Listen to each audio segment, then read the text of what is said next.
Bonjour à toutes et à tous, bienvenue sur CCTV français pour cette nouvelle édition du journal. Commençons par le prochain voyage du président chinois en Afrique. Xi Jinping débutera mardi prochain une visite d'État de 2 jours au Zimbabwe. Celle-ci sera la première d'un président chinois en un peu moins de 20 ans. Les liens économiques unissant les deux nations devraient dominer les discussions entre le dirigeant chinois et son homologue zimbabwéen, Robert Mugabe. Il y a un peu plus d'un an, le président Robert Mugabe était à Beijing. À cette occasion, plusieurs séries d'accords avaient été signées avec le chef d'État chinois. Ces accords concernent le développement d'infrastructures, les énergies et leur production, la distribution de l'eau ainsi que l'agriculture. Lors de cette nouvelle visite, les accords d'un montant de plusieurs milliards de dollars devraient être finalisés avant leur application. La première chose importante que notre gouvernement, mais aussi la population zimbabwéenne souhaite, c'est la clarification et la finalisation de ce que l'on appelle les gros contrats ou encore les accords de libre-échange, les conventions de prêt. Ces derniers ont été signés entre les entreprises et gouvernements zimbabwéens et chinois. En plus des fonds attribués au développement, le Zimbabwe espère renforcer ses échanges commerciaux avec la Chine, un pays qui est déjà un partenaire commercial majeur. Le Zimbabwe veut aussi accentuer ses liens commerciaux avec la Chine. On note que les données ont augmenté depuis que le Zimbabwe dialogue avec la Chine. Cependant, le Zimbabwe aimerait aussi s'assurer que cette relation profite au Zimbabwe et que les partenaires sont sur un pied d'égalité. Les échanges sino-zimbabwéens ont culminé l'an dernier à 1,2 milliard de dollars, soit plus du double qu'il y a 5 ans. Les principales exportations du Zimbabwe sont le tabac, le coton et le chrome. Le pays du sud de l'Afrique prévoit d'ajouter de la valeur à ses matières premières, une tendance qui se traduirait par l'exportation de produits finis ou semi-finis. Pour y parvenir, il faut faire revivre les industries, un secteur ayant un fort besoin de capitaux. La pénurie de capital est une conséquence de l'interdiction faite au Zimbabwe d'emprunter auprès des marchés internationaux. Les discussions avec le président chinois pourraient évoquer une aide en direction du Zimbabwe et de ses problèmes de manque de liquidité. Ils étudieront la meilleure façon d'avoir recours au crédit chinois, en particulier pour les banques zimbabwéennes. Ces dernières ont grand besoin de crédit.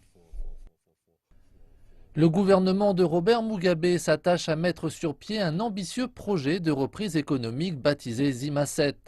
Celui-ci vise à créer au moins 2 millions d'emplois, à rajeunir les infrastructures et à permettre une croissance économique annuelle d'au moins 5% au cours des 5 prochaines années. Les milliards nécessaires à la mise en place de ce projet pourraient être débloqués lors de la visite du dirigeant chinois.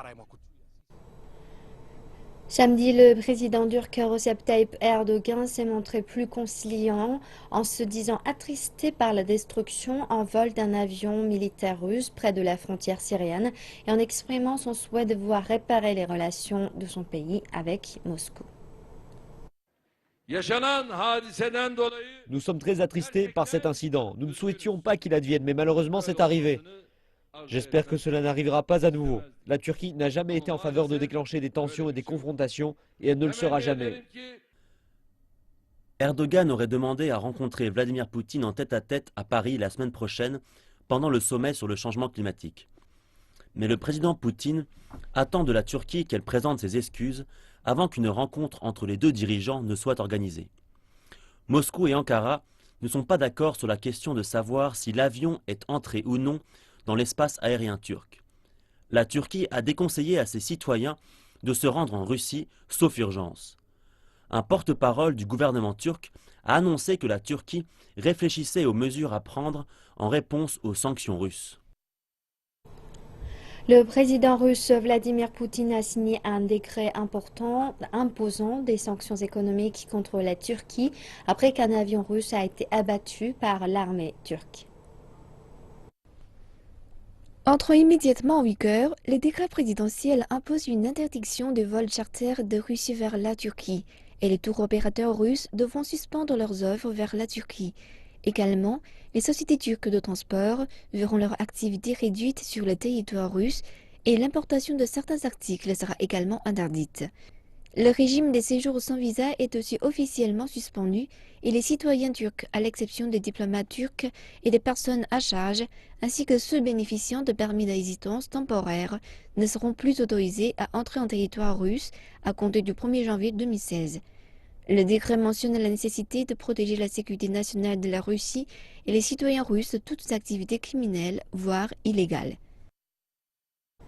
Le ministre des Affaires étrangères Laurent Fabius a remis aux représentants de l'ONU les clés du site qui accueille la conférence climatique. Le lieu est désormais territoire des Nations Unies pour la durée de la conférence COP21. Laurent Fabius a tenu une conférence de presse dans laquelle il a fait part de ses attentes vis-à-vis de la conférence. Et dans ce tour du monde du climat, nous avons à chaque fois ressenti l'espoir que suscite cette conférence de Paris. C'est un mouvement de toute la société, c'est-à-dire bien sûr les gouvernements, mais aussi les particuliers, mais aussi les communes, mais aussi les entreprises. Et tout le monde comprend que la donne est en train de changer, qu'il faut qu'elle change, et que Paris doit être l'accélérateur de ce mouvement. De très nombreuses coopérations sont lancées. Vous verrez ici que des solutions concrètes sont développées. Certaines seront présentées pendant la conférence. Et Cristina Figueres m'a informé que hier, nous avions atteint le chiffre de 180 contributions nationales soumises, qui couvrent près de 95% des émissions mondiales. C'est inédit et c'est un des premiers éléments du succès de Paris. Plus de 140 dirigeants du monde entier ont rendez-vous à Paris lundi pour une grande réunion sur le changement climatique. La France a pour l'occasion renforcé la sécurité dans la capitale et aux frontières. Une forte présence des forces de sécurité à l'approche de la conférence sur le climat. 8000 policiers ont été déployés aux frontières françaises pour les 11 jours que va durer la conférence. Et plus de 2800 soldats et policiers patrouilleront autour du site qui accueillera l'événement. Le personnel de sécurité de l'ONU est en charge d'assurer spécialement la sécurité des chefs d'État. On doit faire en sorte que la population se sente rassurée, voilà, qu'il n'y ait pas de... que les gens n'aient pas peur de nous, qu'ils se sentent en sécurité avec nous et en même temps voilà, que les terroristes éventuels, eux, ne puissent rien faire. Paris se remet à peine des attentats commis par l'État islamique qui ont fait 130 morts il y a 2 semaines. Le pays est en état d'urgence pour une période de 3 mois. Les soldats armés patrouillent sur les lieux touristiques dans toute la capitale. Ici, vous avez de la population civile, ils ne sont pas forcément habitués à voir l'armée, genre comme là à Paris en ville, avec de l'armement, surtout on est suréquipé. Donc il y en a, ils sont un peu effrayés des fois. Les autorités font savoir que 6300 personnels de sécurité supplémentaires seront déployés dans Paris dimanche et lundi. Les autoroutes au nord et au sud de Paris seront fermées, tout comme la partie nord du boulevard périphérique. Les grands boulevards de la capitale seront également fermés à la circulation. Le gouvernement central vient de clôturer une réunion de 2 jours sur les moyens de sortir 70 millions de personnes de la pauvreté d'ici 2020. Le président Xi Jinping a déclaré que la Chine avait travaillé de sa propre manière sur les moyens de combattre la pauvreté depuis le lancement de la politique de réforme et d'ouverture il y a 37 ans. Jusqu'à présent, la Chine est parvenue à sortir plus de 700 millions de personnes de la pauvreté. Le président a indiqué qu'il s'agissait là d'une grande contribution au développement de l'humanité. Xi Jinping a en outre précisé qu'au sein du prochain plan quinquennal, l'élimination de la pauvreté, qui n'est jamais facile, demeurerait une priorité. Il indique que l'exactitude dans le travail est une chose essentielle, ce qui signifie faire davantage afin de déterminer quelles sont les personnes se trouvant sous le seuil de la pauvreté, les facteurs qui les y maintiennent, ainsi qu'un système plus adapté afin d'aider ces dernières. Durant le sommet des PDG de la PEC à Manille, le président chinois Xi Jinping a déclaré que les fondamentaux économiques et la trajectoire de long terme de l'économie chinoise demeuraient inchangés. La Chine change en matière industrielle, d'urbanisation et de modernisation de son secteur agricole. Le boom d'innovation va prendre la tête de jouer un rôle fondamental dans la croissance économique. Cet écran pliable a été produit par une compagnie technologique de Kunshan dans la province du Jiangsu. Épais de 20 micromètres seulement, il peut être roulé et même porté comme un vêtement. Nous avons investi 120 millions de yuan en recherche et développement sur cet écran pliable. C'est un gros investissement pour nous, mais quand nous avons pensé à son potentiel sur le marché, nous avons décidé de sauter le pas. La forte demande domestique et les opportunités d'affaires sont la raison derrière l'innovation. Les ventes de détail ont totalisé cette année 3 000 milliards de yuan, en augmentation de 10% chaque mois. Tencent Zhongchuan Space est un projet de type incubateur.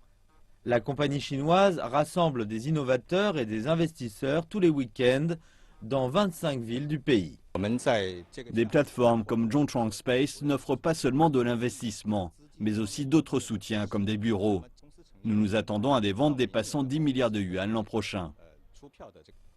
Plus de 100 programmes d'innovation ont été introduits cette année. Et l'Internet, les robots et les smartphones sont les principaux champs de bataille pour les startups de haute technologie. Le premier avion régional de Chine sera livré aujourd'hui, une avancée majeure dans l'industrie nationale de l'aviation. L'avion de ligne ARJ-21 est construit par la COMAC, le groupement de l'aviation commerciale de Chine. Il peut transporter jusqu'à 90 passagers sur une distance maximale de 3700 km. 6 années après le lancement du projet, l'ARJ-21 a débuté ses vols d'essai domestiques en 2008.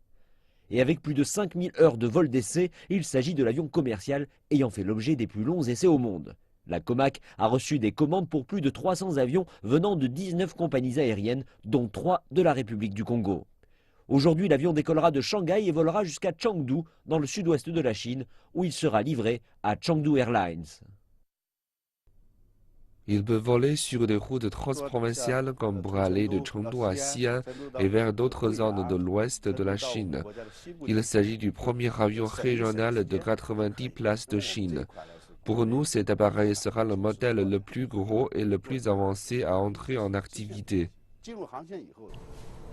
Le secteur chinois de l'énergie solaire se développe de manière exponentielle. Des centrales solaires de la province du Hebei tentent désormais de combiner recyclage et agriculture. Les plaines du nord de la Chine subissent une vague de froid d'une intensité jamais vue depuis des années. Cela devrait être un cauchemar pour les éleveurs de porcs, mais Chen Zhengting n'est pas inquiet du tout. Cela car ses porcheries sont chauffées à l'énergie solaire, une énergie qui ne lui coûte rien. Le projet est appelé Soleil Doré et nous l'avons intégré en 2009. Le gouvernement fournit des financements pour la centrale solaire et en retour nous vendons l'électricité à un tarif préférentiel pendant 20 ans. Plutôt que d'utiliser une chaudière pour se chauffer, ces panneaux solaires placés sur le toit de la porcherie fournissent une électricité de base aux fermes et villages voisins. L'électricité produite par la centrale approvisionne en moyenne une centaine de foyers par mois. On peut faire pousser toutes sortes de choses entre les panneaux. Maïs, choux chinois, pommes de terre, voire même herbes médicinales. La production représente 70 à 80% de celle des terres normales. Nous testons différents types de cultures ainsi que de dispositions des panneaux solaires. L'objectif étant d'optimiser la disposition et la hauteur des panneaux solaires en fonction du type de culture. La production est correcte grâce au type de terre de ce champ. Les élevages de porcs et les agriculteurs connaissent quelques ratés, mais ceux-ci sont compensés par les revenus générés par la vente d'électricité. Continuons à présent notre série sur l'expédition sur le glacier Kulia. Pour obtenir des carottes de glace, les scientifiques doivent transporter de l'équipement et de l'approvisionnement depuis le campement vers le point de forage. Aujourd'hui, s'adapter à 5700 mètres d'altitude est déjà un défi, encore plus que de transporter des tonnes d'équipement. Voyons les détails qui attendent les scientifiques et comment ils vont y faire face. Rester ou partir, c'est le docteur Rodrigo qui va en juger. Il teste les niveaux d'oxygène et le rythme cardiaque de tout le monde chaque matin pour voir s'ils peuvent continuer à travailler dans l'expédition. Il faut 3 jours pour s'adapter. Nous sommes en fait au 3e jour, donc ça va mieux. Les gens dorment plus.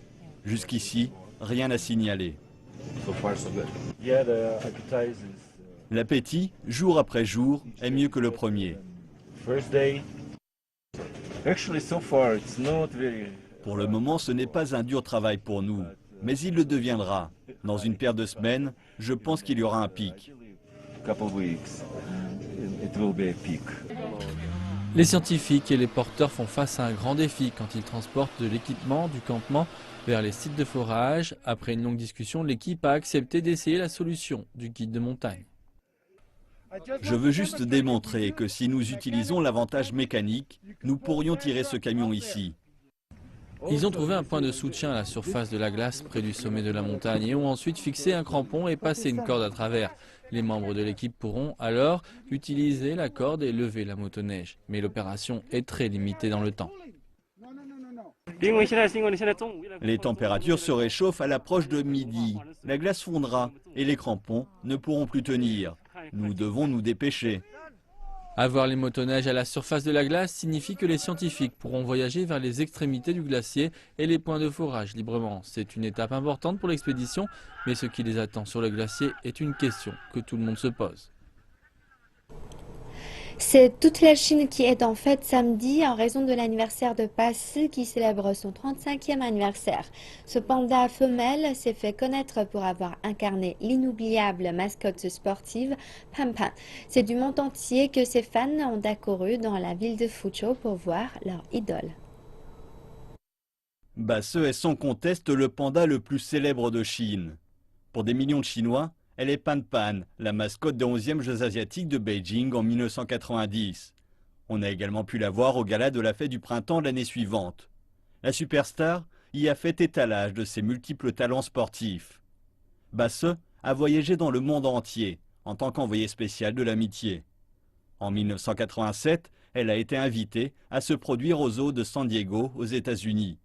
Pendant 6 mois, elle a attiré pas moins de 2,5 millions de visiteurs. Le centre de recherche des pandas géants de Fuzhou dans la province du Fujian est le foyer de Basse depuis 1985, l'année qui a suivi son sauvetage de la nature. L'âge de 20 ans pour les pandas géants est l'équivalent de 80 ans pour les hommes. Le rapport est de 1 à 4. On peut donc scientifiquement dire que Basse est plus que centenaire en années humaines. Basse est le plus vieux panda de la partie continentale de Chine. Malgré son âge, elle semble encore pleine de vie. Ainsi s'achève notre édition du journal. Merci de l'avoir suivi. Excellent programme sur CCTV français. À bientôt.